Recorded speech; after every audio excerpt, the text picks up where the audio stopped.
Je voudrais être clair là-dessus. Pour nous, jeunes gens ivoiriens, il n'y a aucun doute sur la nationalité d'Alassane Ouattara. C'est un Burkinabé pur sang. Charles Blé Goudé, né le 1er janvier 1972 à Niack-Brayo, un village situé dans la région du Go, au centre-ouest de la Côte d'Ivoire. Ce village est parfois nommé Niaprayo. Surnommé le génie du bois, Blé la machette ou encore le général de la rue, Blé Goudé est d'origine bété. Il obtient son baccalauréat en 1991. Cependant, bien avant son baccalauréat, il adhère à la Fédération estudiantine et scolaire de Côte d'Ivoire, FESI, et il occupe différents postes de secrétaire à différents niveaux au sein de cette dernière. En 1996, il devient le secrétaire national à l'organisation du Bureau national. Puis, en 1998, il succède à Guillaume Soro en tant que secrétaire général de la FESI. En 1994 et 1999, il est emprisonné 8 fois pour son engagement dans la lutte syndicale estudiantine. À 29 ans, il crée le Congrès panafricain des jeunes et des patriotes, dit COJEP, mouvement de gauche qui se déclare en lutte contre l'impérialisme et le néocolonialisme. Il obtient dans son cursus universitaire une licence d'anglais dans des conditions quelque peu controversées à l'université de Cocody et par la suite, il part pour un master en gestion et prévention des conflits à Manchester, en Angleterre, avant de suspendre ses études pour regagner Abidjan lors du début de la guerre civile en Côte d'Ivoire qui a débuté le 19 septembre 2002.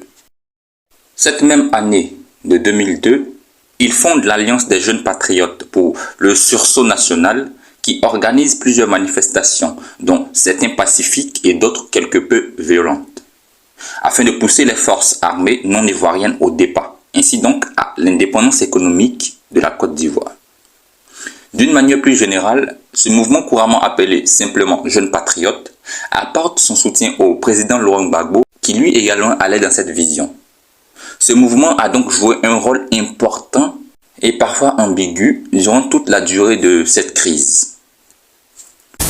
Mes chers Ivoiriens, qu'est-ce qui bloque la Côte d'Ivoire? Le cas Alassane Ouattara.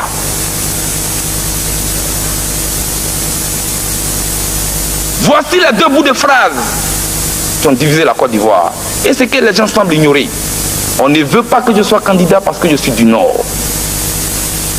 On ne veut pas que je sois candidat parce que je suis musulman. Ah, je ne savais pas. Or donc Alassane Ouattara était candidat de l'islam. Était-il candidat d'une région? Je l'ignorais. J'ai pensé qu'on était candidat au nom d'un parti politique, sur la base d'un programme de gouvernement, d'un projet de société. Le 6 novembre 2004, les forces armées nationales de Côte d'Ivoire, dit FANCI, l'armée régulière ivoirienne, bombardent des positions françaises et tue 9 soldats français et un civil américain.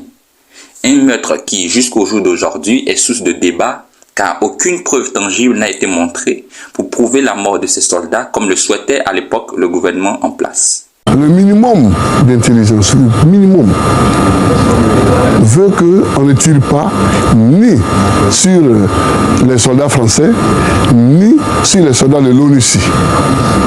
Mais il est important, et je demande même à la France d'envoyer une équipe pour qu'on fasse une enquête conjointe. Énervé, la France réplique en détruisant tous les moyens militaires aériens de la FANCI, dont 2 Sukhoi Su-25. Dans la soirée, Charles Blé Goudé lance à la télévision un appel à la résistance contre la présence française et dit ceci.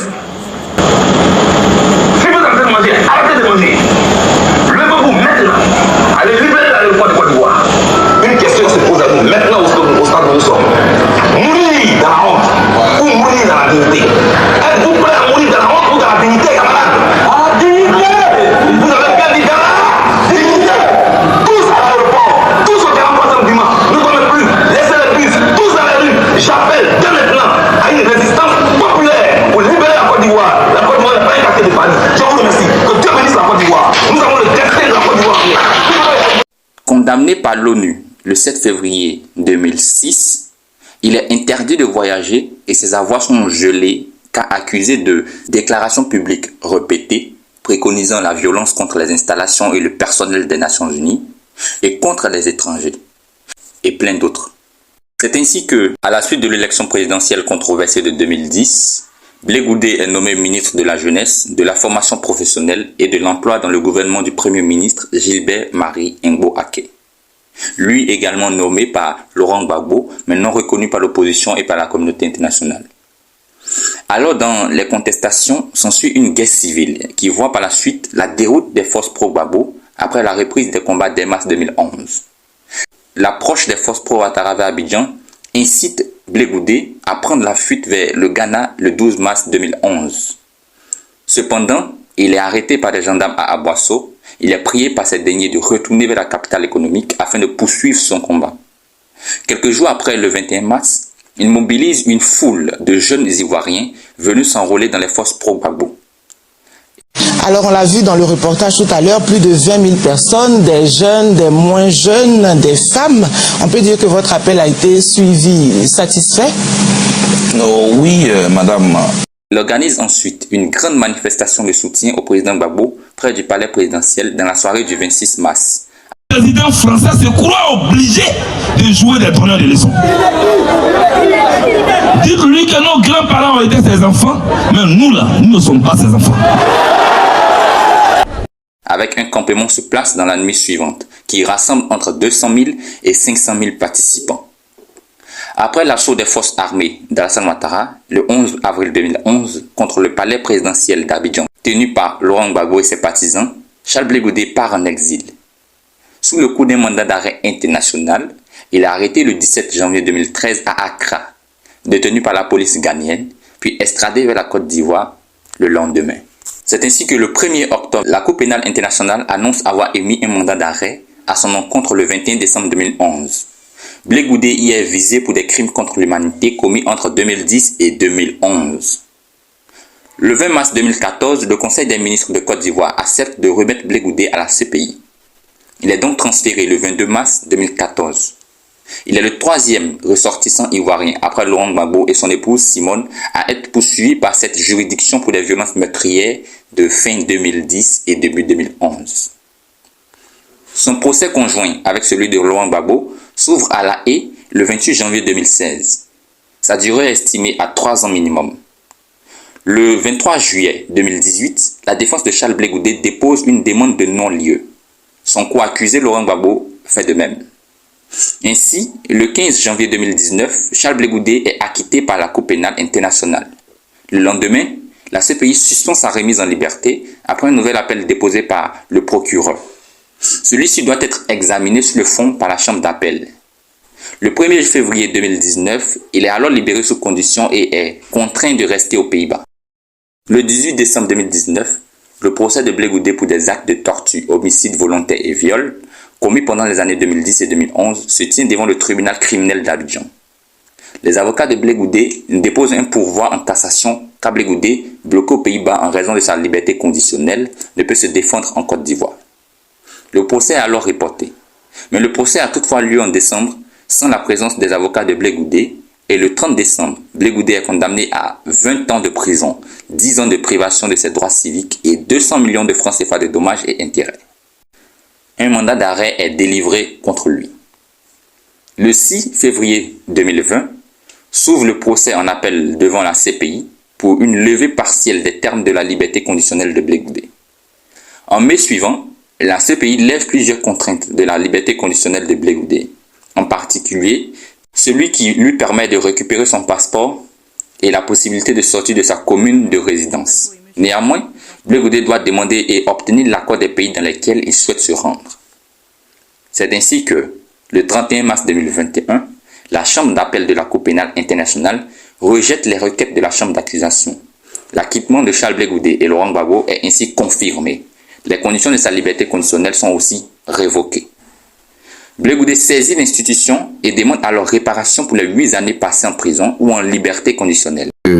La CPI a certainement fini avec moi, mais moi je n'ai pas fini avec la CPI. Ah non.